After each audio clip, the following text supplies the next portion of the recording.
Hey, everybody, thanks so much for joining us this week for the Dude Facts podcast. We're so thankful for each and every one of you that gets on every week and listens to the podcast. We hope we bring some joy and some laughter into your life, but maybe even some encouragement as we talk about different topics that affect us all as believers.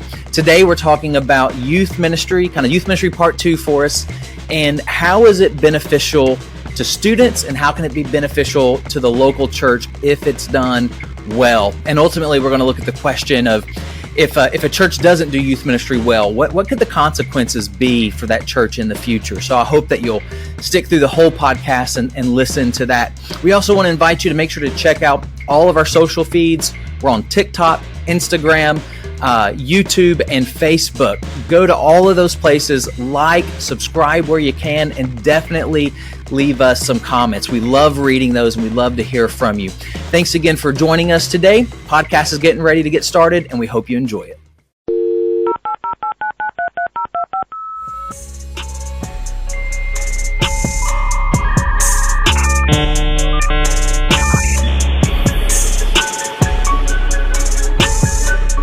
Affirmative. Welcome to the Dude Facts podcast. 4 guys united by their love for coffee and corny jokes come together to talk about Christian culture and the ups and downs of ministry. So sit back, relax, grab a cup of Joe, and enjoy. The podcast starts now.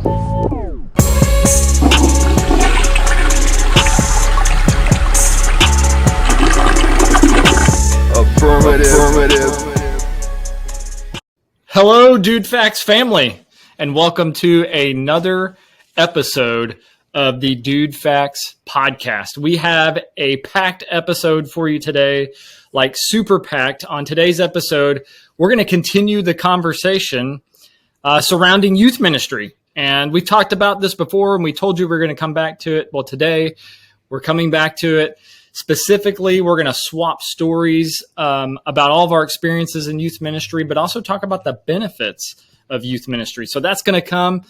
We also have all the fun things that you enjoy about the Dude Facts podcast. We have our dad joke. We got our comments. And more than that, we have a special visitor today. You can see him. I don't know where he's going to be placed when all this gets edited, but right now he's like below me, down to the right. And he's got this great beard going on. And so joining myself, Ryan, Grant, and Josh today is a youth ministry legend, the man, the myth, the only student that I know of to ever win the coveted bag of rolls. It is Tyler Bond, ladies and gentlemen. Thank you. Thank you for having me on the podcast, guys. I'm excited. We are very, very happy to have you here. And we're not just saying that because we're being recorded right now. We really are glad you're here, Tyler. Thank you. I appreciate it. So, Tyler, what have you been up to?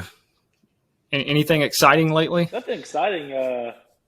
Just probably been working and sleeping, probably mostly. But however, though, I am about in a week's time, I'm about to be co-workers with Ryan. So that's an exciting transition in my life. Less than a week. It'll be Monday, next Monday. Uh-oh. You probably should know that, Tyler, because if you show up like in a week, you might get in trouble. Well, I work overnights right now, so all the days just kind of fuse together. So I actually don't know what day it is sometimes. Gotcha. So are you and Ryan? Because I know Ryan works from home a lot. Are you going to go over to Ryan's house and like sit next to him and work? That's the plan, actually. Just plop up a computer right next to him. It'll probably be a farther drive than going to the office. Farther drive. Well, we're very happy to have Tyler. So Tyler was a part of youth ministry when Josh and I were leading together, when Ryan was interning, Grant was interning. And so he shared a lot of good memories and stories, and I know some of those will definitely come out today.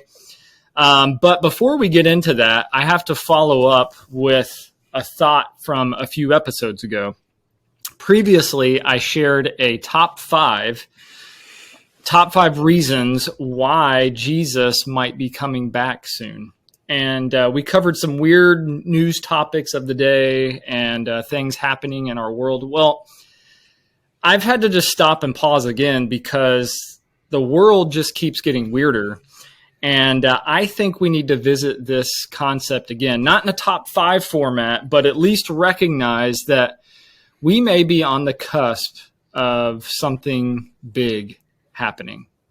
First of all, I don't know if you guys have been following this or if you've been watching the news, but right now, as we speak, there is a giant seaweed blob, and it is currently washing up on the shores of South Florida. Now, when you think about giant... everyone just by plopping it out on the table, and I ate it like a sandwich. I hope somebody is doing that because it is plopping out on Florida beaches right now. You know, when I first heard this and I thought giant seaweed blob, I was thinking, okay, there's like a 50-foot ball of seaweed. That's pretty incredible, pretty awesome. I would like to see that, possibly see it wash up and fall on somebody that's sunbathing and asleep. No, this thing is 5,000 miles long. It's twice the size of the United States. It's being estimated to weigh around 13 million tons, and apparently satellites can see this thing from outer space. And so I have to ask the question, guys, are we under a seaweed invasion?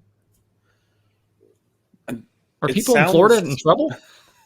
It sounds almost like something out of a Godzilla movie.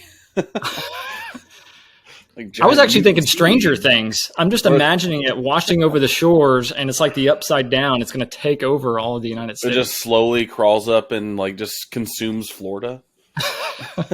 Which might not be that bad, really. Sorry for any Florida listeners out there.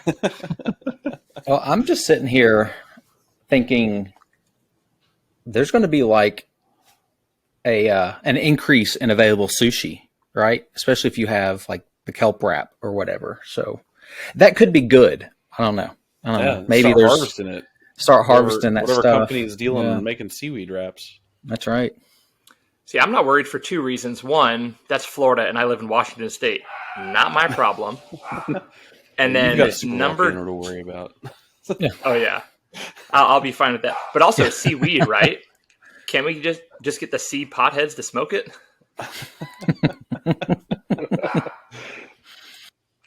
I'm sure somebody is already trying that as we speak. But it does make you think, like, what are we going to do with all this seaweed? So if there's 13 million tons, 5,000 miles long of seaweed just washing up on the shores, that's got to be put somewhere. Somebody's got to start picking that up and throwing it into like a dump truck and burying it somewhere. I was asking my son this question as we were talking about this the other night. And I said, yeah, I wonder what they're going to do with all that seaweed. And I thought he had a good idea. He said, they should think about boxing it up and just sending it to China as a present for the spy balloon. And I said, son, you might be onto something there. Maybe the Chinese would appreciate it, or at least maybe they would understand how disgusted we were with their spy techniques. Or maybe it is another spy thing from China. It's a spy seaweed blob. I can only hope that it is. Well, if you're a little nervous about things that are happening in our world, like seaweed blobs, I want to encourage you now with this next news story, but nonetheless, it is still pretty odd. Let's begin to think about looking at other worlds. Apparently, the James Webb Space Telescope announced this past week that they have captured, this is their words, they have captured stunning new images of Uranus. NASA even tweeted, Uranus has never looked so good. So guys, have we gone too far with the Uranus jokes? Are we going to discover life forms on Uranus? And why do headlines make it so easy to poke fun at Uranus? First thought, you can never go too far with Uranus jokes. Especially, that if you're looking for good dad jokes, I mean, that's just an automatic win. My second thought was when I saw one of those pictures, I was like, how did Uranus get that big ring around it? Like, that somebody left a turd on the bathroom floor.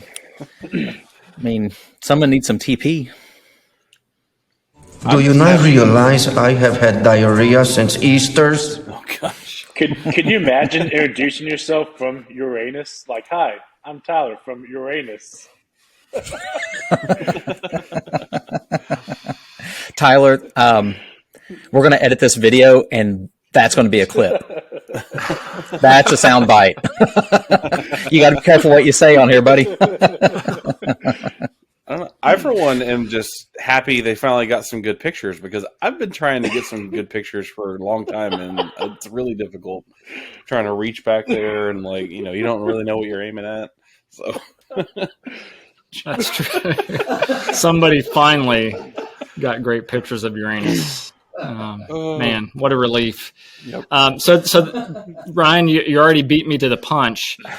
Do you guys have some other good Uranus puns that need to be shared?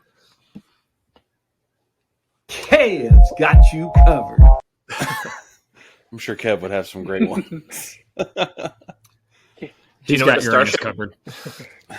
Do you know the Starship Enterprise and toilet paper have in common? No? They fly around Uranus and wipe out Klingons. Yes, That's an old I like one. that one. Oldie but goodie. Well, you guys can think of some while I share some facts with you, because as I was looking at the stunning pictures of Uranus, I looked up some facts on Uranus because I just wanted to know a little bit more about this planet that is actually called Uranus, but we call it Uranus because it's funnier. When I was looking at these facts, I realized we don't even have to come up with any jokes or puns. They just really present themselves strictly by the facts surrounding this planet. So here's fact number 1. Uranus is full of gas. The whole planet consists of ice and gas. Cue the fart sound effect. Fact number 2, Uranus is huge.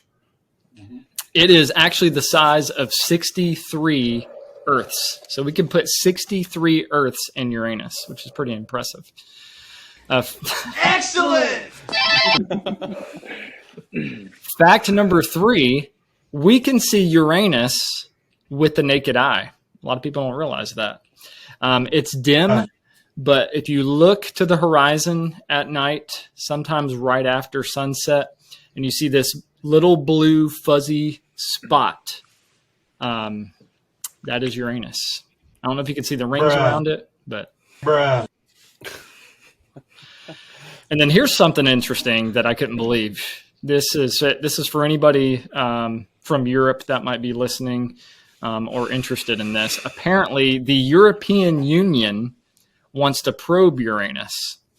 It has been known that their space agency wants to launch a probe soon with the intention of reaching Uranus by 2040.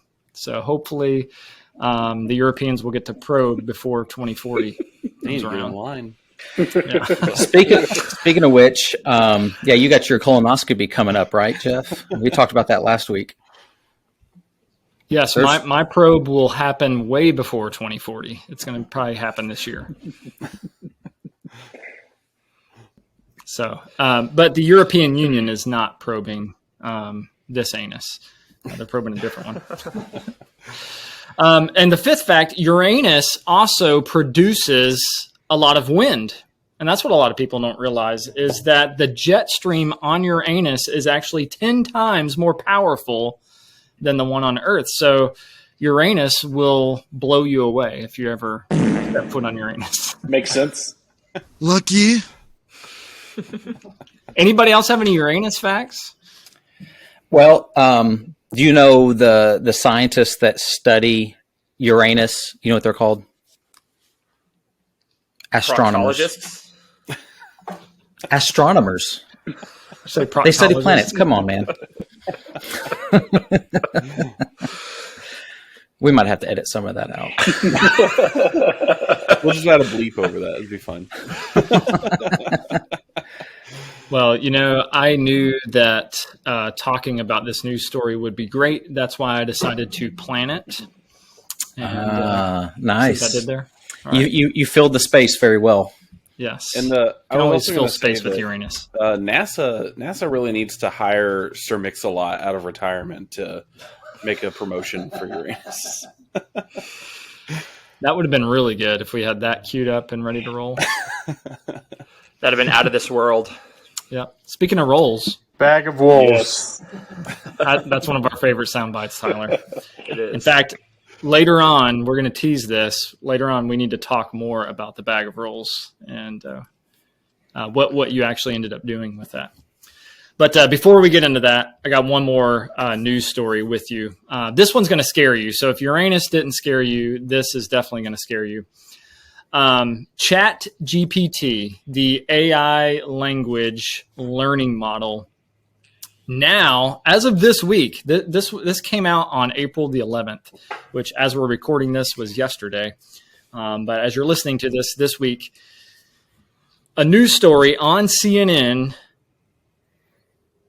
put this information out that Chat GPT can now apparently write sermons.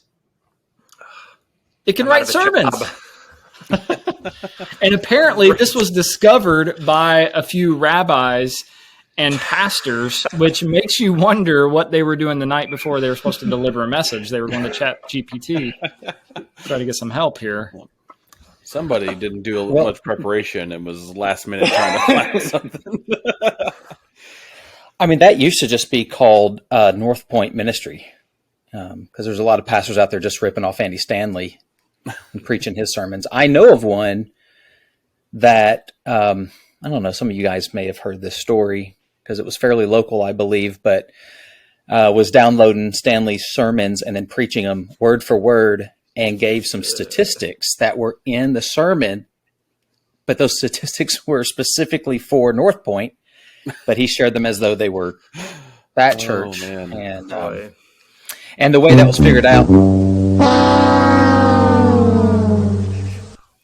figured out, is somebody that was attending that church listened to someone listened to that sermon and then listened to the Andy Stanley. It was like, those numbers are oddly similar. Anyways, I digress. It'd be funny if a pastor used Chat GPT to write a sermon and somebody else had just been messing around with the program in the congregation. And they're like, wait a second, I think Chat GPT wrote this. But it was interesting when I was reading the story. There's this rabbi in New York who used he was more using it to just sort of experiment with it. And he intentionally used ChatGPT to create a message at a service in December. And he admitted to the congregation before he delivered this message that he was about to plagiarize a sermon. And after he gave the message, he revealed the author to be ChatGPT. But here's the kicker. After he shared this and told the people, they applauded. They started clapping. Like they were like, that's great. And the rabbi's like, you're clapping, but I'm terrified. And so I guess that's my question here. Do you guys agree with the rabbi? Is this terrifying that AI can write sermons? I think it's only terrifying when it gets to the point that AI has the ability not just to write, what looks like a sermon and what, kind of seems like a sermon, but also thoughtfully write it, if that makes sense.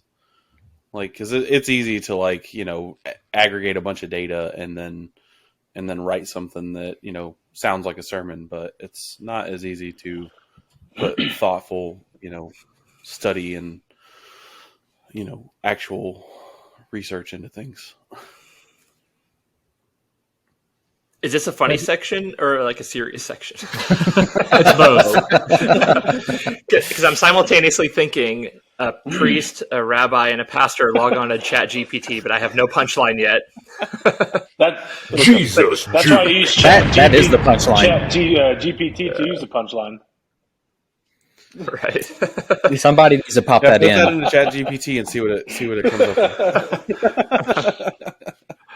Okay, someone do that. Because my other thought is, man, lately I've been thinking a lot about the Holy Spirit. And there's a segue, I promise. But like we think the Holy Spirit's some emotion or some power, but we forget that the Holy Spirit's a person of the Trinity.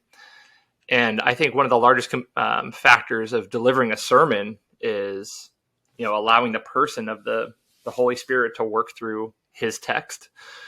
I don't think God is limited to not work through a computer. I think many people give their lives to Jesus through media, but I think there's a spiritual component of like, hey, me and you, Holy Spirit, we're going to send it and let's see what happens. I don't know if you get that from ChatGPT. By the way, I'm trying this right now, so you guys keep talking for a few seconds. So here's my question. So the rabbi said that he plagiarized it, right?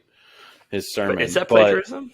Is it plagiarism if, like, we don't as a culture and society ascribe AI, to be its own individual? So, is it technically plagiarism if it's just like, randomly generated or, AI generated? I don't know. I think that's a argument to be had by college students everywhere. Right. I think that like from maybe a 30,000 foot view. Okay, well, we read commentaries and we get stuff from that. And I think, Grant was kind of hitting on this. I mean, there's knowledge out there that people have used to explain the scriptures in different modes and methods. The issue though is when a good pastor is going to know his audience, his congregation, right? I think Jeff has a good punchline. Let me finish this. He's going to know his congregation. He's going to know their needs, where they're coming from, what someone may preach here in, Clarksville may be completely different than what you're going to preach in a church in downtown Nashville. I mean, even that close, just maybe the way it's communicated or whatever. And that would be that personal touch that something like AI would miss out on. But other than that, I mean, I don't know. I ripped off Doug Fields all the way through my early years in youth ministry, so I can't blame anybody else.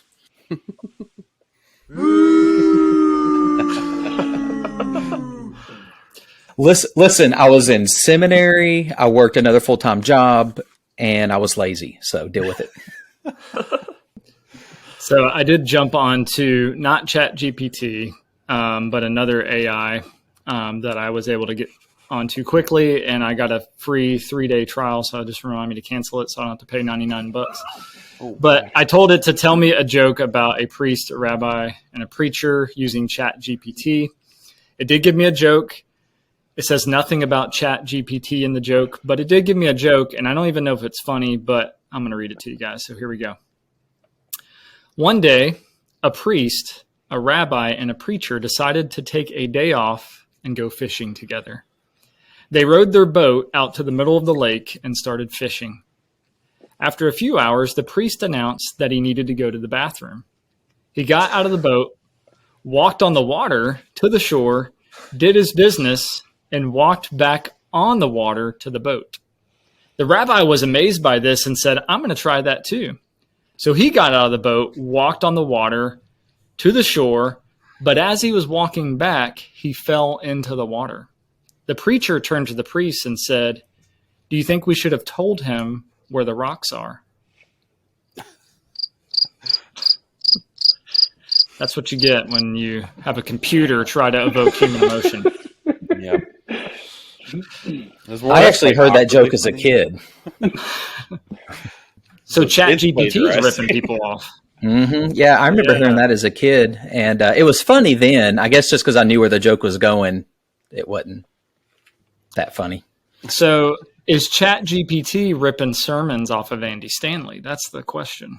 The They might giant be as well. Plagiarism circle here. It's all coming back around. So It's like rings around Uranus. no, my last thought on that was so when Skynet eventually takes over and wipes out the human race, does that mean the church will persist into It will. the AI robot age. We're going to have Terminators preaching sermons and delivering invitations. Looking like Arnold Schwarzenegger.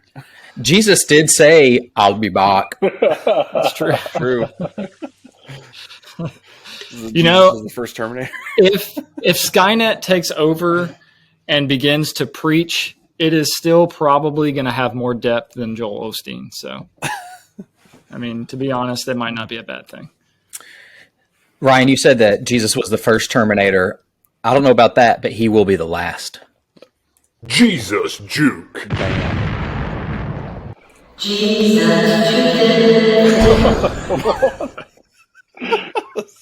Creepy. That's our Uranus Jesus Juke. You know, we talked about art last week, and I think sermon writing is an art. You know, you guys were already talking about this as I was trying to get a computer to write jokes, but things like knowledge and experience and stories, which we're going to share here in a little bit, all go into that. And I just don't see how you can quite replicate that using Chat GPT. Yeah, I think it can probably scour enough databases, like you were saying, Ryan, and spit out facts and maybe even put together statements that sound preachy, or maybe that people would applaud at. But I think real intentional, Holy Spirit led, as Grant was talking about, sermons, I don't think you'll ever be able to replicate that. But interesting that is out there now. Mm-hmm. But speaking of sharing stories, I'm going to stop talking about news stories. Let's talk about what people have been sharing on the Dude Facts podcast. So Ryan, yes, what is Tad saying this week? Oh, we got some great stuff from Tad as always, but also we got a few more comments on the tube this week. Different people. We're getting one of them is in this very virtual room that we're in. So we'll get to that in a second. I'll save that for my last one because I think it'll be some good mini discussion. Tad, he tells us, I'm pretty sure this is in regards to art, our topic of discussion last episode. Tad says, "I love the painting of the dog sitting around playing poker." So I think that's Tad's. That's how he likes art, and that's the type of art he likes. So it's good. I also like that. Why does that just make so much sense? I'm sorry, Ryan. I can see it. I can see it. And I'm guessing, based on our discussion last week, that Pam does not like that painting. Maybe. We also had a resurgence in the comment section from Ethan, who we've heard before. Had some good stuff to say. So, Ethan said that the rap gives him DC Talk vibes mixed with Rhett and Link. He said it's a masterpiece. Sweet. I think, as we've discussed before, one of the languages I don't speak is irony, so I take that at face value. And he also said, I can get it. Also said, "Hear me out, Mountain Dew and Skittles," which I think he's talking about for me to drink on an episode. And then also Week 11 and no car crash yet. What was that last one? He said Week 11, no car crash yet. Oh. Just to remind you guys, that's my oldest daughter's boyfriend. He's trying to get. Well, do you remember the context butter in a sub of the context of the car crash? Mm-hmm. That he needs to listen to us, so he's at least laughing while he's in pain, or laugh through the pain. He's never in a car crash. Yeah. So I thought that was a great statement. Oh yes. Also, Mountain Dew with Skittles. Does he mean like mixing the Skittles into the Mountain Dew? Because that could be interesting flavor wise. Add some fruity flavor to the Mountain Dew. Tyler, this sounds like something you may have been dared to try as a youth, or maybe even last week. Have you ever tried this? I have not tried this, but it's interesting. I've heard about it. I've heard other people drink it. It sounds It sounds a little too palatable for something that Tyler and I would have been like dared to try over the years. Yeah, I'm thinking it sounds delicious. Yeah, Yeah, that's pretty calm, compared to what I've been there. yeah. in the past. People usually want us to eat gross things, so Is it one of those things like when you mix two random things together, it tastes like something else? Like you mix Mountain Dew and Skittles, and it tastes like waffles or something. Have you ever heard about these things? yeah, or like kind of tricks the brain into thinking it's something like some other flavor. Yeah. Yeah. I don't know. Ethan, we need more explanations. So if one day you want Josh's approval to have his daughter in marriage, you need to explain this. Can we not put ideas in his mind, please? He did text me the other day, and he wants to know when we want him on the podcast. So maybe when we talk about purity, we'll have him on. Love you, Ethan. Maybe he's planning to ask for your permission on the podcast. That would be epic. For somebody. The excitement is palpable. Yeah, the poor guy though. I mean, it's going to be one of those. Where is it? Man, this was supposed to be a lot funnier, but now I can't find the sound clip. I want to look for nipples on nuts. That's exactly. Where's the? Oh, this.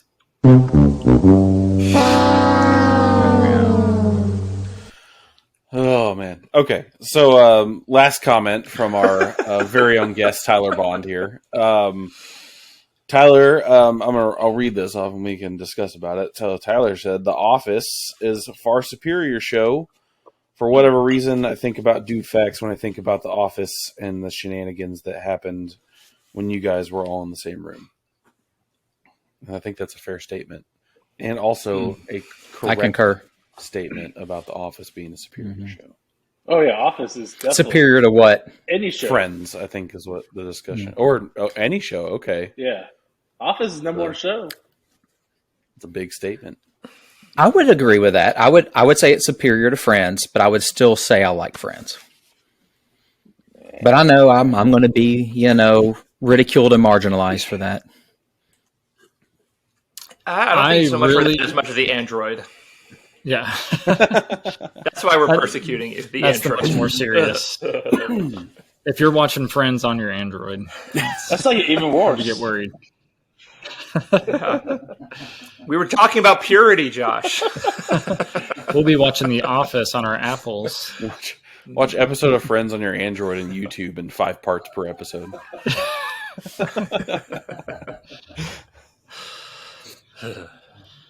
I smoked everyone just by plopping it out on the table, and I ate it like a sandwich. All right. Any more comments, Ryan? No, I think that's it. Just want to throw out the reminder to go like, comment, subscribe, follow us on the socials. We'd love to hear from you guys. So, just like this week, we love to read out your comments. So drop us a line. A dollop, yeah. Dollop. I drop a dollop. By the way, check out the Dollop video if you haven't yet. Yeah, maybe drop us a dollop hopefully you on the have. dollop video, and we'll read it out. Yeah, drop us a dollop by dropping the Dollop video on your newsfeed. That'd be awesome.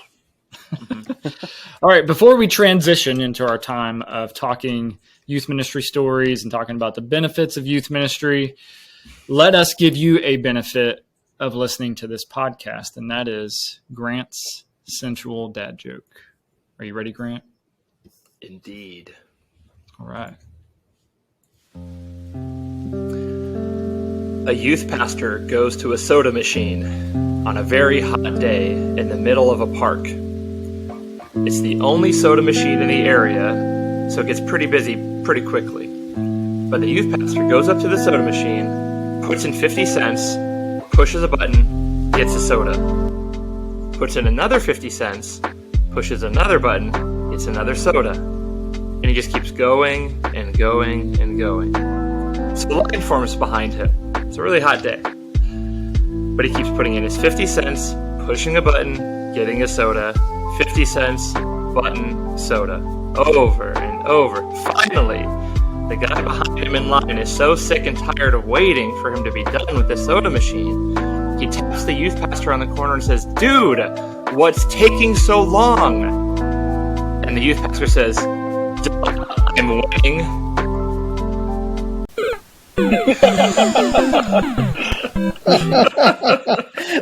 I think that whole Mario dies needed to play on that one, not just that front part. Grant. What? I just want to say that your mic broke up really bad there at the end. I didn't even hear the punchline. We didn't hear the punchline. it was like, and then we all started laughing. No. So the podcast will probably hear it, but we did not hear it. I heard it. Hear it? I think you said, "Duh, I'm winning," right? Yeah. Yeah, I heard it. I heard it through the gargle. Okay, that's good. Well, we are glad that you are tuning in with us, even though we have technical difficulties and sometimes things aren't always what they seem. But again, let me encourage you to listen to the second half of this podcast. If you're listening on Spotify or Apple, wherever you get your podcast, obviously on YouTube, it's one big chunk, but Spotify, Apple, other places, it's in two chunks. Listen to the second half of the podcast where we do have serious discussion, maybe a few jokes in between, but some serious discussion. And we're going to get to that here in just a second. All right. We love you guys. We're having a lot of fun. The fun is not going to stop. It's going to continue after this short break. So make sure you check out the second part. Hey guys, we're so glad you're listening to today's episode. Check us out on all our social media outlets. So we have a TikTok, we have an Instagram, we have YouTube and Facebook. And I encourage you to connect with us there because what you can do is see not only highlights of the upcoming episodes, but also share some of those little dollops, if you will, with others in your community. And sometimes you're not going to get people to listen to an entire hour and a half long podcast. We get that. We understand that. Maybe you only want to listen to bits and pieces, but the little things that we share, we hope will be funny, at the same time encouraging, but also maybe pique the interest of people that want to learn a little bit more and maybe even explore their faith as they ask some good, deep questions. Because we do attack those things. And in this next block, we're actually going to look at things a little bit more seriously as we talk about youth ministry. We like to have fun, but we also love Jesus and we love talking about him. And so I encourage you to listen this next block of this episode. And if you can share a little bit, get online, check out our social medias, and share. All right, everybody, welcome back to the Dude Facts. We are now in part 2 of our episode today. Thank you for sticking with us if you listened or watched the first part. Our topic today, we're coming back to youth ministry. We did some discussion on this several episodes ago. We actually talked about, is youth ministry necessary? Is it something that is even beneficial anymore? And we came to the conclusion that yes, it is, especially if it's done well. And so we wanted to pick up on that conversation in this episode, and we were going to talk about really the benefits of youth ministry, and specifically in two directions. One, how can a quality youth ministry benefit the students that are a part of it, but not just them? How can a good youth ministry, a good quality youth ministry, also benefit the church as a whole? I mean, we're talking about local church. We can talk about, capital C church as well, but just, you're thinking about your church. If you have a youth ministry, how can that youth ministry be a benefit? And ultimately then, what is the issue going to be if a church does not have a good quality youth ministry? What might be some of the consequences of that? So that's where we want to go in our discussion. As you're listening, if you have any comments, any thoughts, please share those. We would love to hear from you. And we do have Tyler Bond again with us. If you weren't in the first part, Tyler was a student in the youth ministry where Jeff and I were youth pastors. Ryan was our youth intern. Grant was technically the pastor's intern, but in actuality, another youth intern. But Tyler was one of our students. That's right. We had the food. And we came across a picture here. I just want to share just as proof that we were together. Yeah, right there. Is that showing up? Yeah, there we go. So that's in Puerto Rico. Tyler, was this before or after you had the Zingo? I feel like this was before. I can obviously pick up Grant. Okay. I feel like you had strength. I feel like if I had the Zingo, your color was good. I could pick him up. I bet you could have grown a beard then, similar to the one you have now. Maybe. I didn't try though. I bet you would have been awesome as a student with a beard like I that. was a late bloomer to the beard. I will say you have a much better looking shirt on now. Look at that. Dude, yeah. Oh yeah. See? T-shirts, Dude. baby. Even if you can't buy them, you're going to want to wish you could buy them. Yep. And that one's like a limited edition now. Like Tyler jumped on it. It's got a one of a kind. Yep. The vintage logo. So it's going to be worth some money on eBay. Yeah, that's what I'm these hoping days. for. Launch edition. Always muted. Tyler, can you maybe like model that for us just a little bit? You know.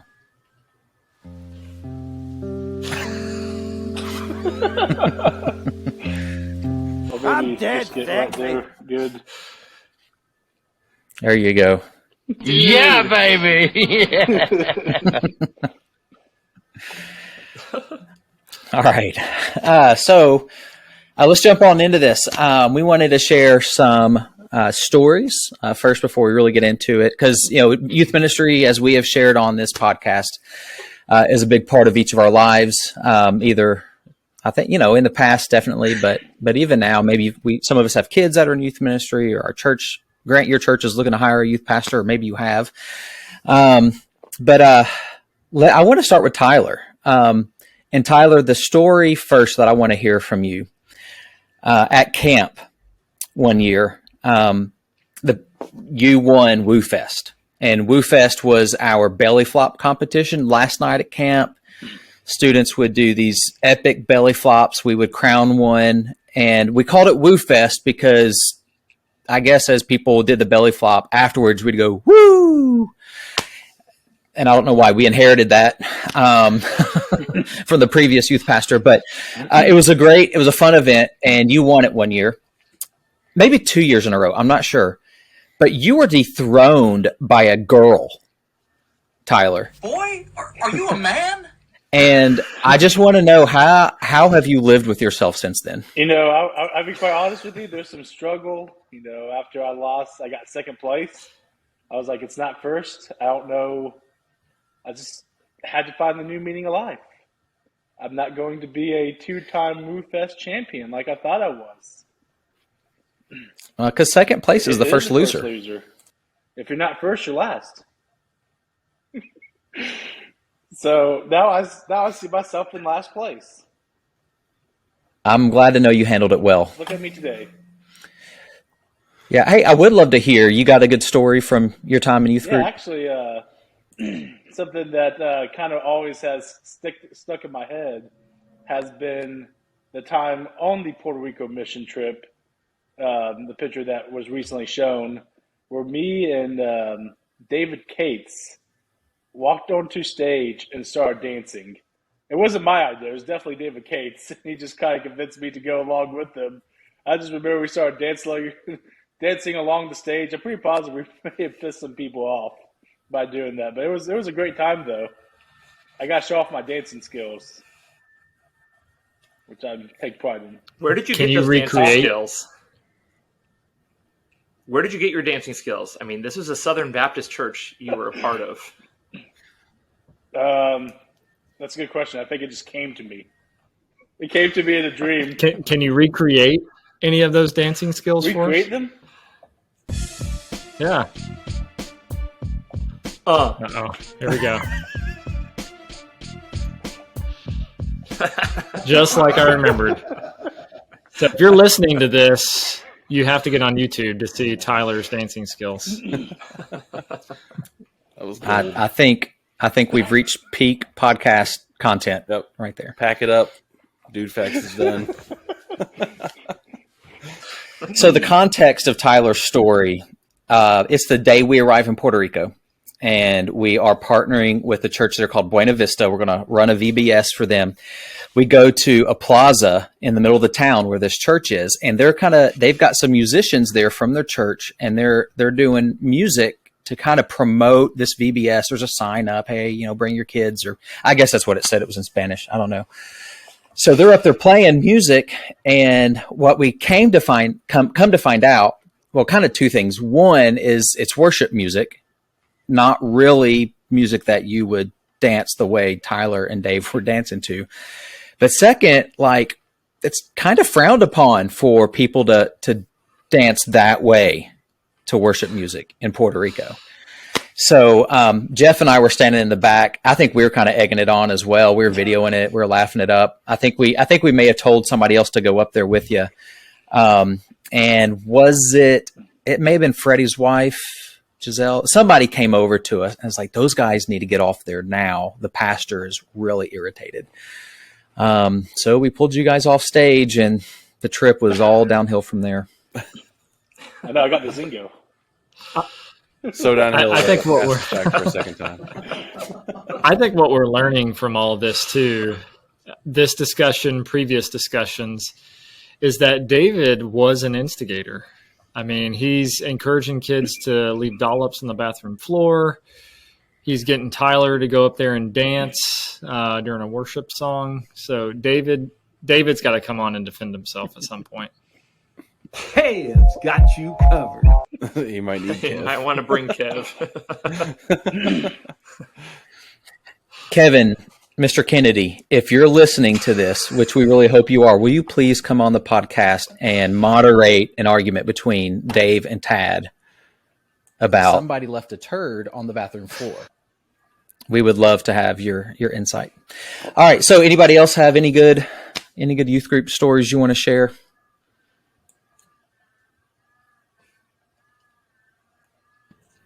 I didn't think so. All right, great.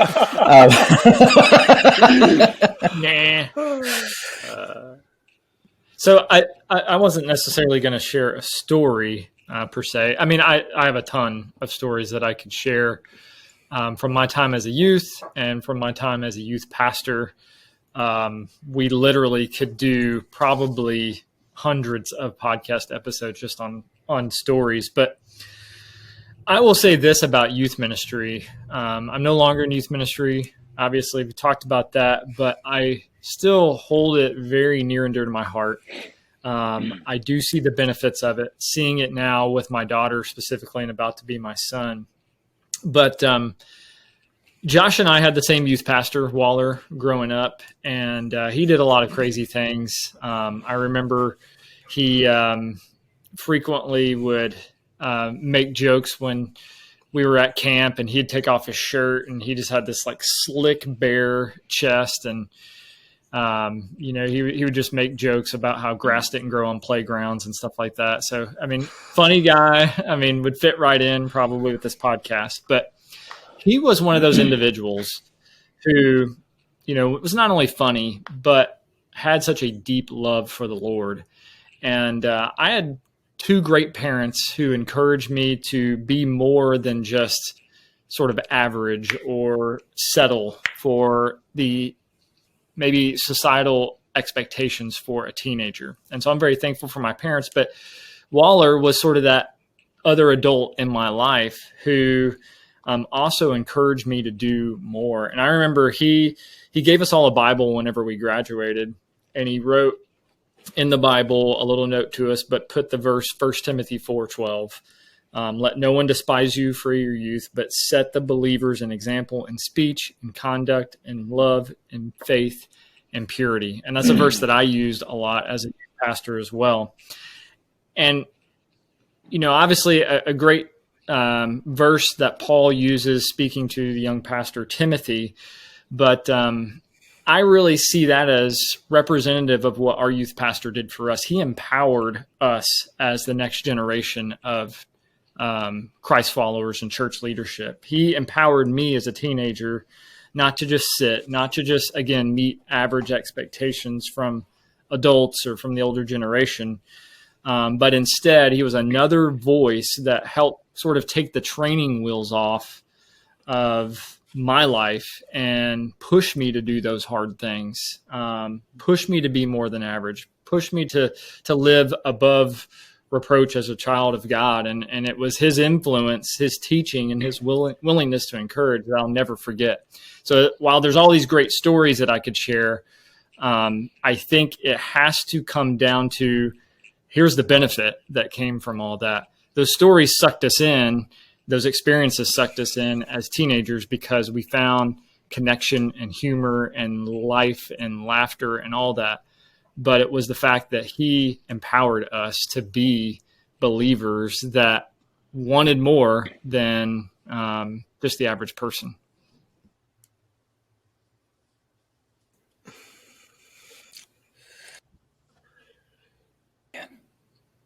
Sorry, I keep doing that. I got to get my own place, Jeff. So yeah, that was one thing I was thinking about with Waller, and I know we've shared this. By the way, I found out that the person who cuts my hair is Waller's first cousin's daughter-in-law. So we're kind of like family. But we didn't know it, but he was mentoring and discipling us. Like, that's what I always look back on that. And as I kind of take stock of that time in my life, I'm thankful, like you, Jeff, for Christian parents, had me in church.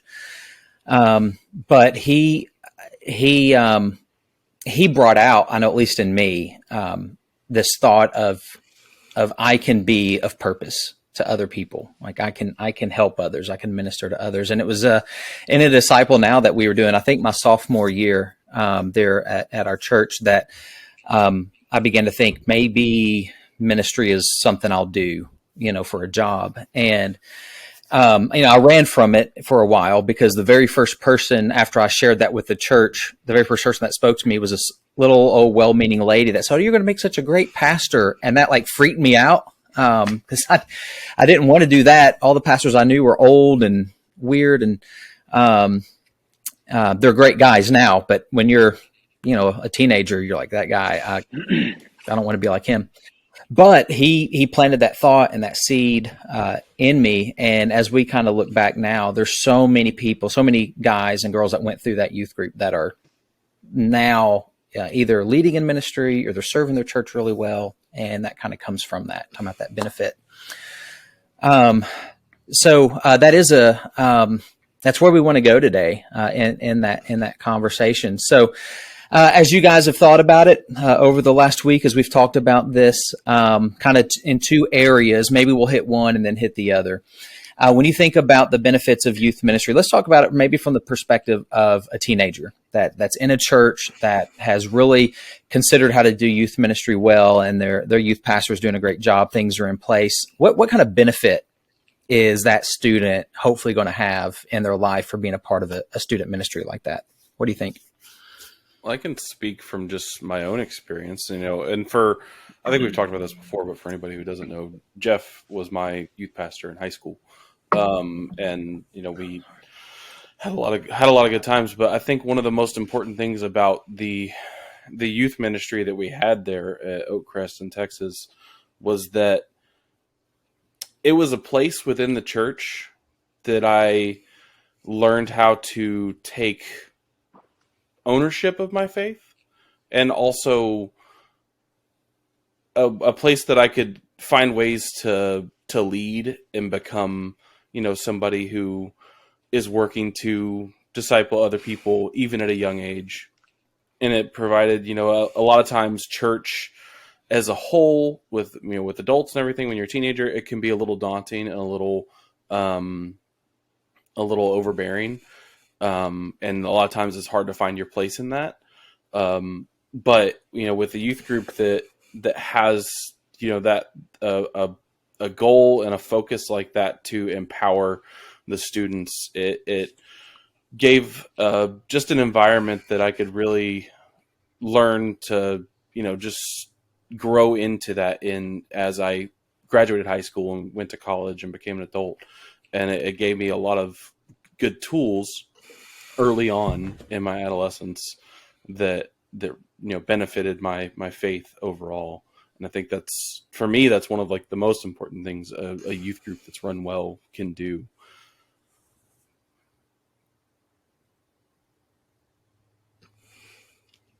Yeah, I think people in general, I mean, since we're talking about youth, but people go where they feel wanted and welcome.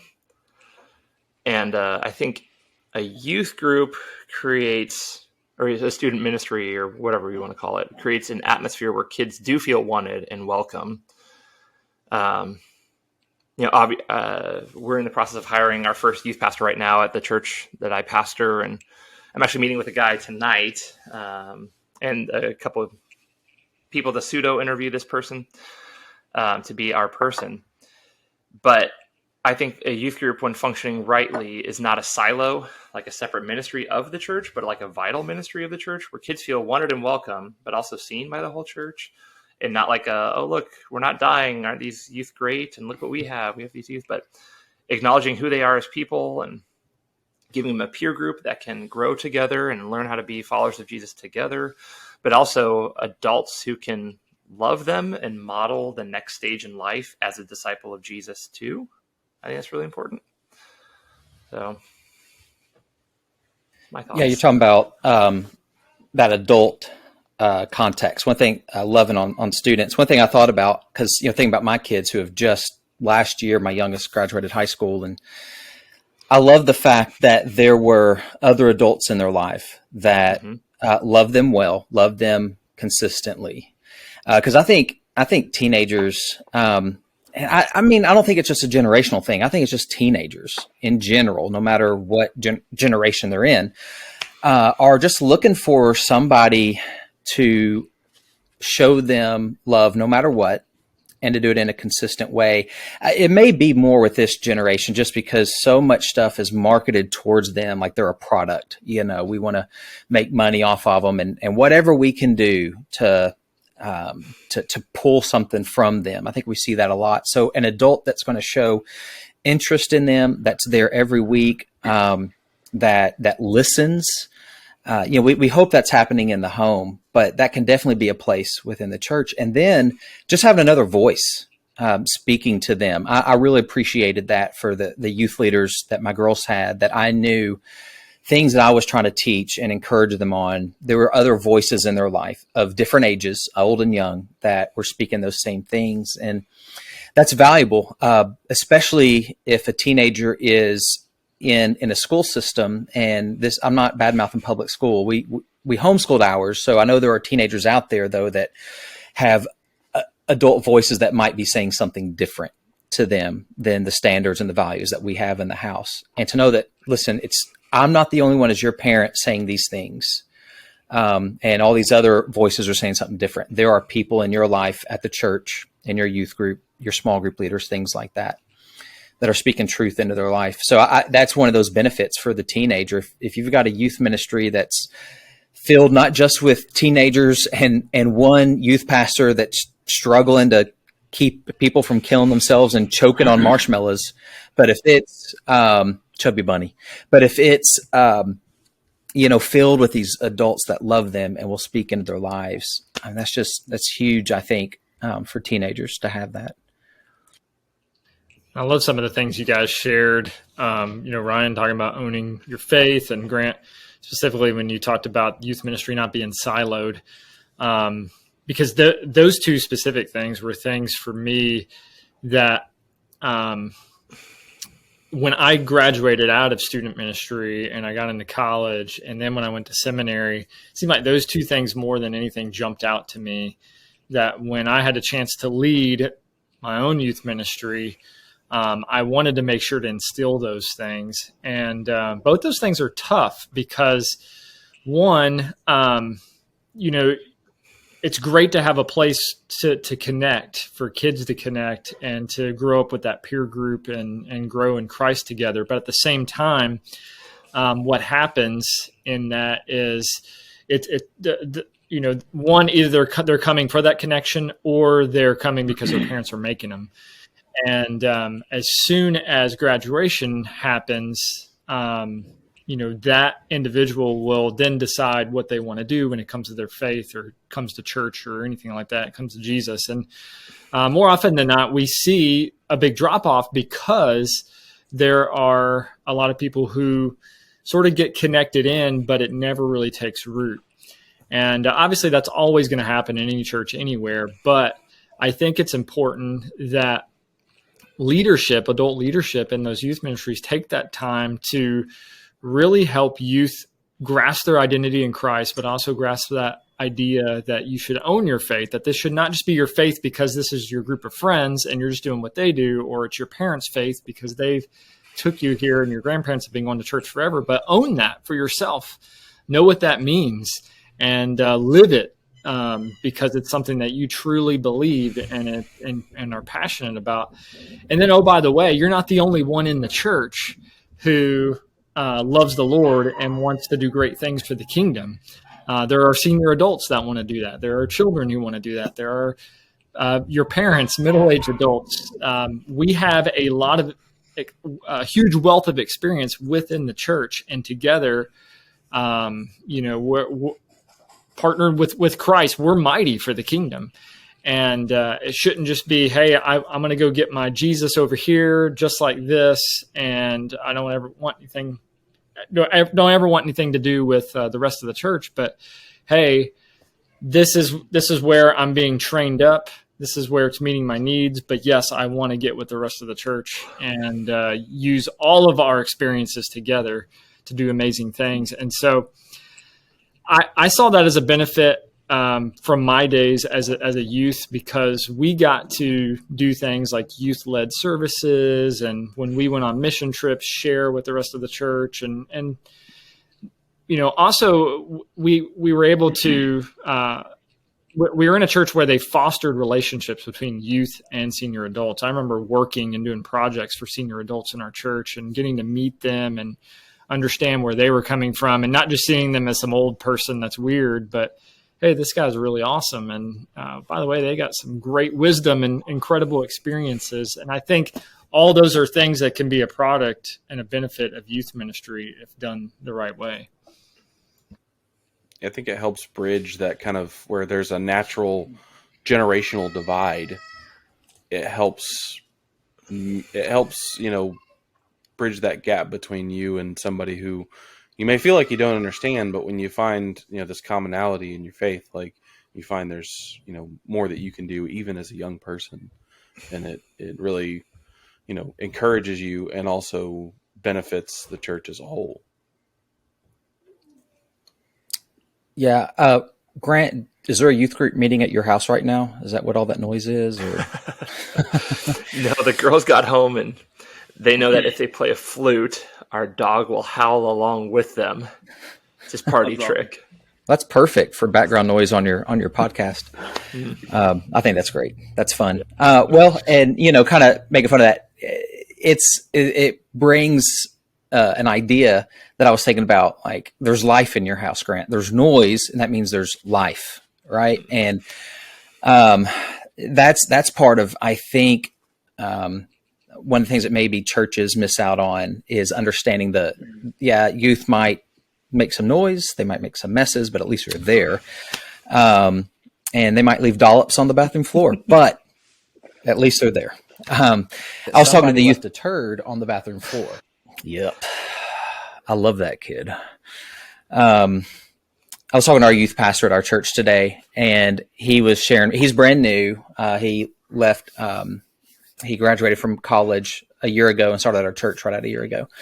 And he's awesome. He's really good at what he's doing. But I was asking him, like, what do you think the benefit is? But he shared something about something he was taught in seminary about one-eared Mickey Mouse youth ministry. Have you ever heard of this? I had never heard of it. He's Church of Christ. That's probably why. But I don't know. He said, imagine a Mickey Mouse head with one ear, right? And so you've got two circles. You've kind of got the big circle and then the small circle. He said a lot of churches, that's their youth ministry. You've got the big circle that is the church. And then you've got this circle out here that is a part of the church, but it's on the outside. Like, and he was saying, how a lot of churches, if they build a youth area, sometimes it's disconnected or whatever. And I think that builds this thought that, the youth are a part, but not really. We want to kind of keep them over there or whatever and not bring them into the life of the church. And it's so beneficial, though, for youth when they see, Jeff, kind of as you were saying, that they are a valuable part of the body. And I think back, like, the book of Ephesians, when Paul is writing to them, and he started so many of his letters by saying to the saints at. And as you read through that in chapter 5, he gives instruction to children, right? It's a little verse, but he gives instruction to husbands, wives, workers, slaves, parents, or workers and bosses, parents, and children. And so in this context, he's writing to children who he has earlier called saints. If they're followers of Christ. And so when a church views the students, and this is one of those things where it's a good, quality youth ministry, when the people view the teenagers running around the church as created in God's image, they have intrinsic value because of that. Their life is worth just as much as the adults. Because you've probably noticed the babies and the children get a lot of cred, right? They're awesome, really valuable. They get the primo locations in the church. And then, around middle school, they smell weird. They poop on the bathroom floors. And then when they're adults again and they're able to serve and give, we're really promoting them again, right? So there's something built in there, I think, where students are getting kind of they're kind of getting maybe a little mistreatment in a way subconsciously. And we're not viewing them maybe as these valuable creations of God, and that they have so much that they can give to the church. And it's not just when they're doing the youth Sundays, and I'm so thankful for that, or maybe the mission trips and things like that. But I think, like, even in the youth group, Jeff, you and I saw, especially when we were meeting with some guys, we were doing some guy stuff on Sunday night, just them kind of speaking truth to each other, like in their context, in their life stage. And it wasn't just us trying to disciple them, but it was almost like they didn't know it, but they were kind of discipling each other. Tyler, you were in on that. And letting them see that. I kind of wish then, now that I think back on it, I wish that at that time I would have been aware enough to say, do you know what you're doing right now? Like, you're mentoring each other, you're discipling each other, and you're able to do this. It's valuable. It's not just us. It's you as a junior in high school speaking into another junior's life. And I think that's a huge benefit if we can begin to recognize those things and let the kids see what they're doing, so they know, oh, I can do this. I can do ministry. I can be a disciple maker because I'm already doing it. Yeah, I remember those Sunday nights are some of my fondest memories of us working together, Josh. I had this big red quesadilla maker, and I'd bring that up to the church. And I mean, it's real easy to make. You just start firing up and making quesadillas and cutting them. And we'd have all these like little quesadilla triangles, and we'd just bring this big giant plate of quesadillas in there. And so you're speaking a love language to guys already by bringing them food. But it's just something about guys getting together and eating, guy food together that, obviously brings out the humor and the fart jokes and all that, but also will lend itself to good discussion and quality discussion and deep thoughts, believe it or not, on life and faith. And like you said, Josh, iron sharpening iron, discipleship occurring. And I see youth group really fostering that, as opposed to, groups of teenagers getting together by themselves, hanging out, doing a bonfire or whatever. Nothing wrong with that. But, not having the spiritual leadership there to encourage and foster those sort of conversations that have much more of an eternal impact than, superficial ones that you might normally have in high school. So absolutely. I love those conversations and those moments, because I think that they seem simple in the moment, but I think are some of the most beneficial things that occur in youth ministry. Appreciation that I have with the youth ministry, especially my time in youth, is just obviously we have the games, we have the fun. You can't feel like that was pretty important. But at the same time, there was like a deeper level of connection that I don't think that if I went other places, I may not have gotten. And I think that has helped me in life. I think even going later on in life, I can some things I learned in youth ministry, I can go back to that and basically in youth ministry, I built that foundation. And I think there's times that I've walked down the path and I have strayed, but I can go back to that time in youth ministry and kind of get myself back onto that path. Something that actually one of the biggest things it's taught me was vulnerability. Opening up,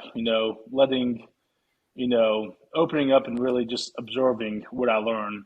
At the same time, not try to bottle up feelings and stuff like that, being able to express myself. So I think that has been a tremendous experience for myself and later on in life.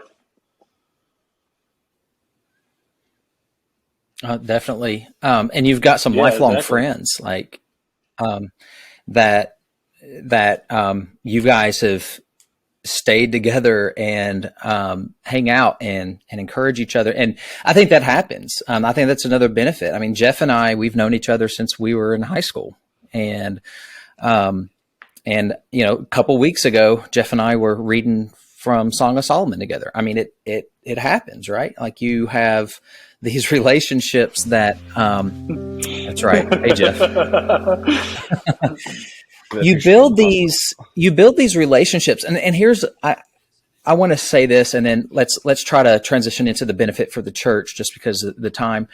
I think a huge benefit for students who are growing up in church in a youth group is that when they walk in and they see a room, whether it's 10 students or 100 students in that room, there's at least a group they hang out with, more than likely. And hopefully they're learning as they can't come out of school from the day or whatever, where they probably feel like I'm the only one who is a Christian, or I'm the only one who feels weird about cussing, or I'm the only one that isn't sleeping with my girlfriend or whatever. They come into a group where they're like, I'm not the only one. And it's a reminder for them that they're part of like this family. And there's other people their age that are trying to figure out how at 16 to live for Jesus and how to follow him. And I just think that's one of those things that it's hard for, not every church has teenagers, but if you do, man, if there's a way to let them be together, just to know we're doing this together. You're not alone. You're not the only one. All right. So it benefit for teenagers. What about the church as a whole? If there's a vibrant student ministry within the church, how does that benefit the body at that church? How do older people think they're going to benefit, or what's the actual benefit? What are the actual benefits? Not that they're going to have somebody to change the lettering out on the church sign or to rake their leaves in the fall, but weed their flower beds. Yeah, there's a phrase in churches that there's nothing more deafening than a silent nursery. And it's kind of interesting because we're a church plant that merged with an existing church. And the church plant had like some people entering retirement and then people starting young families, but no teens. So we have like six, right now at our church, we have about 6 or 7 5-year-olds and under. We have about 10 that are elementary school age. And then we have about 14 youth. So between middle school and high school, we do middle school is 6th, 7th, and 8th out here in Washington, and then 9th, 10th, 11th, 12th for high school.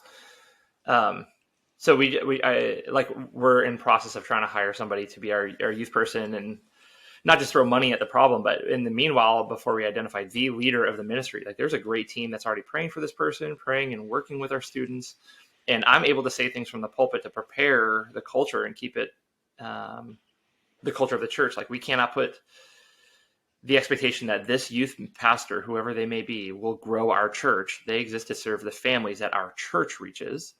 So I think a lot of churches assume build it and they will come, especially with student ministries. We have it and they'll just come from nowhere, and that never happens. But I think for a lot of seniors, when they see youth in the church, they think the same Jesus that changed my life is still changing lives, especially when youth like get baptized and commit themselves to following the Lord. Like, I think it encourages their faith anew to say, wow, God, the gospel's still good news, and the gospel still changes lives, and Jesus is still making a difference in the world. I think a lot of encouragement comes from it. Yeah, and I think to piggyback off of what you said, like, instead of having the whole mentality of build it and they will come, I feel like a healthy youth ministry is building the church from the inside out. You're preparing the church for its future volunteers and leaders and things like that, and so ensuring that the church will persist and that it's not just going to die out with old age. Mm-hmm.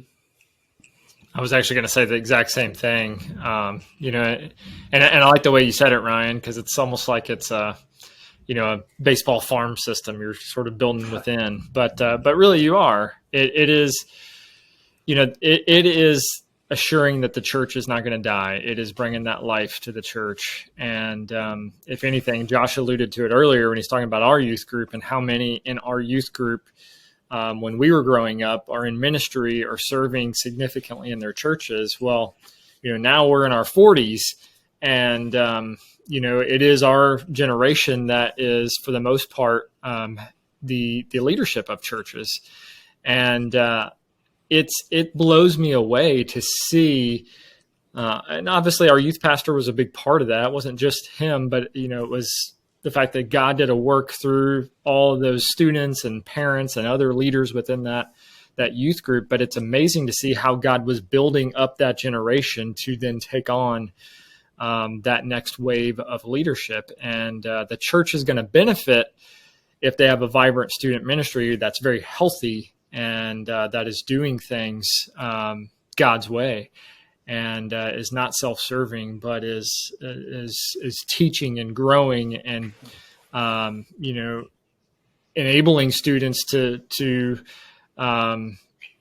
serve and to show people how to love Christ and share the gospel.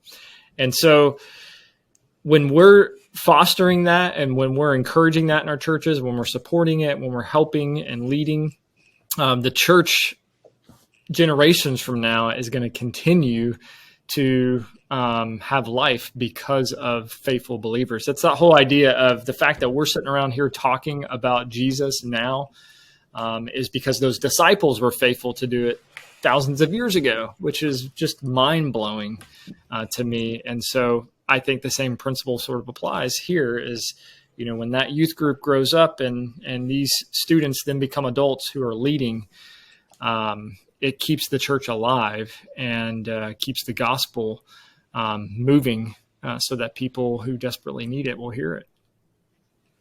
And to nuance, I totally agree with you, Jeff, but to nuance it, I think there's also the, I want to keep the guardrail there of they're not the future of the church.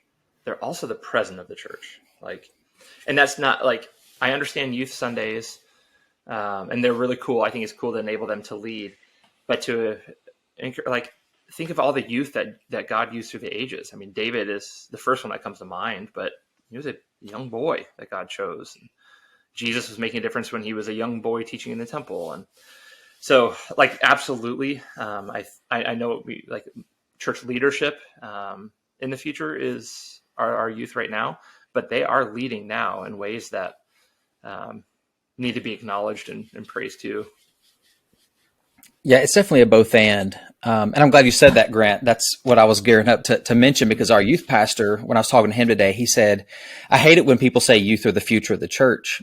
And because when they say that, I don't think people mean they're not useful now. Right. But kids can hear that. But kids can hear that. They're like, okay, well, right now I don't have anything, but in the future. And we know Jeff's not saying that, but I was saying that. Oh, thanks for clarifying. Sit down, youth. No, I'm just kidding. No, they absolutely have a place now as Yeah. well. Yes, I agree. Stay quiet and keep the building clean. Stay off my lawn. But yeah, so it's this both and. How do they get trained for that? Well, they're doing it now. Yeah, so thank both of you guys. Thanks for saying those things. I think they're right on. I mentioned something here. We got to start landing the plane on this conversation, and I still want us to have a little bit of time to talk about what's going to happen if a church, what might happen to a specific local church if that local church doesn't have a youth ministry that's doing the right things. Yep.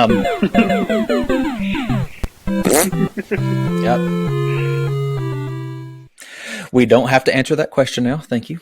Something I read earlier, and I think it's really great, is that for a church, one way that I think a great vibrant youth group can benefit them is that youth group can be a what's the word? A kind of a barometer, if you will, for what's going on in the culture and changes that are happening in the culture. To know, okay, if we're going to be able to be viable as a church long term, we really need to understand teenagers and how they think, and how they process life and what's going on in our local context in the youth culture, and just being aware, like, okay, anytime I preach a sermon or anytime we do music in the church, it's possible that 10 to 15% of the congregation out there are between 13 and 18.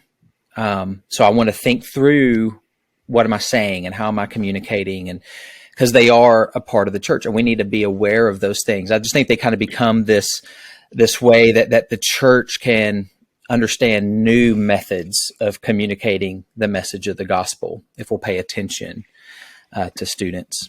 In lit ways, fam. That's right. God's love is bussin'. That should be a song. It is a song. I shared that with my girls, and I think I may have shared it with you guys as well. But then that song was stuck in my head for like a week, several days. I think I did say Mike needs to add that to the rotation. Yeah, that's right. That and the corn song. Definitely. All right. Well, let's wrap up with this. I mean, realistically, if there's a church out there, even if they have a youth group, but they're not maybe valuing it or training these guys up to be future leaders, allowing them to minister now, these things that we've talked about, what does happen? What does that lead to? What are the consequences going to be? Is it really that big of a deal? I think in that aspect, the image of the church kind of takes a hit because a lot of parents, or parents that bring their kids to church and they go to church, some probably just don't care. Some, as you guys have said in recent episodes, they're just looking for a place for their kid to be babysit while they go and do what they need to do at church. However, some other parents want their kids to have a deeper meaning and want to be able to have their kids to get to learn the gospel or be able to learn what they need, to have that deeper connection. So I think, to be honest, if that youth ministry doesn't have that image, I think that also kind of deters people from going to that church as well. Like, let me go somewhere else. This other church, their youth ministry is thriving. You can tell that God's working with these kids. Why this church I've been going to is just there to babysit. So I think it could hurt people from wanting to go to that church to learn more about God. Yeah, it creates a pretty massive roadblock in the health and growth of a local body.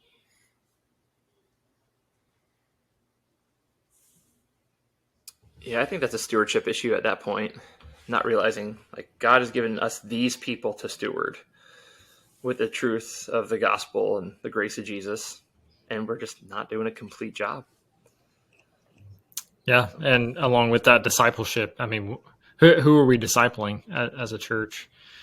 Obviously we can disciple people older than us or our age, but really it's that next generation. And then as parents, there are going to be youth in your house one day as a parent. And that's part of it as well. And if anything, the most important ministry you have are those people in your house. And, you want to make sure that, there are people who love the Lord and you're teaching them how to serve the Lord.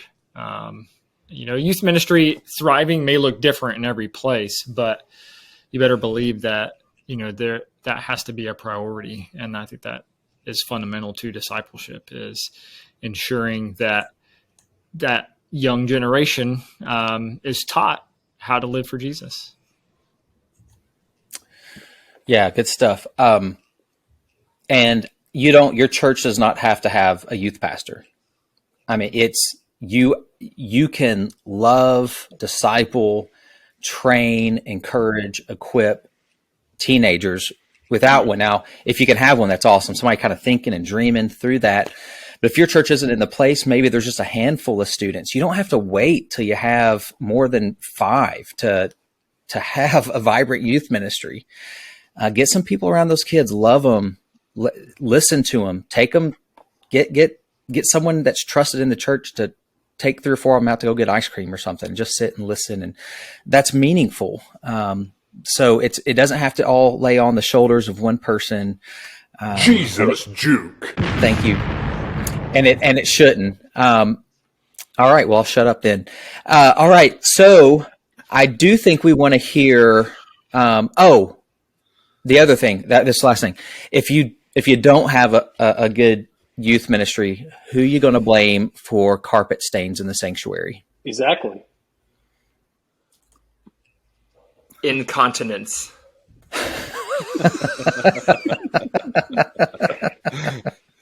Which, side note, I have to tell this. My best friend in the whole world, the previous youth pastor at the church that launched our church plant, we published a new website, and he wrote everything. And he's my best friend in the world. He can't spell to save his life. So we changed our giving module, our tithe, our online tithing company. And he put a disclaimer on our website and published it for like 2 weeks before anyone noticed it. And I said, you might want to read that again, because incontinence and inconvenience are very different words. We're sorry for any incontinence this may cause you. Which I like the thought that somebody could have become incontinent because of a different giving.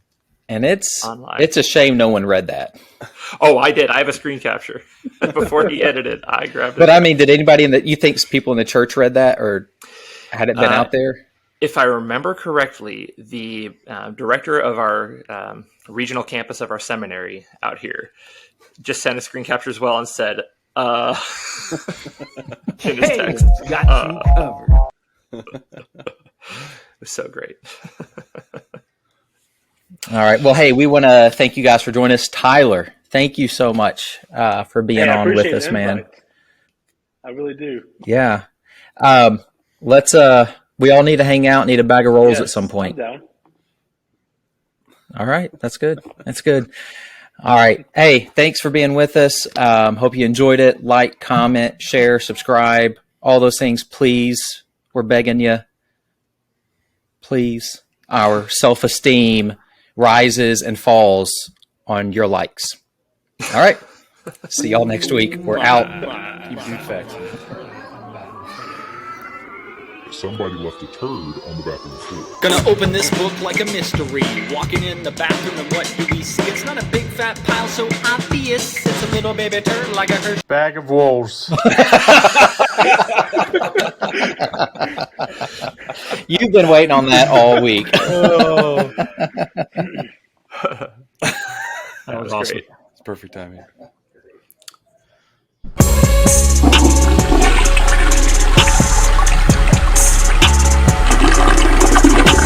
Affirmative.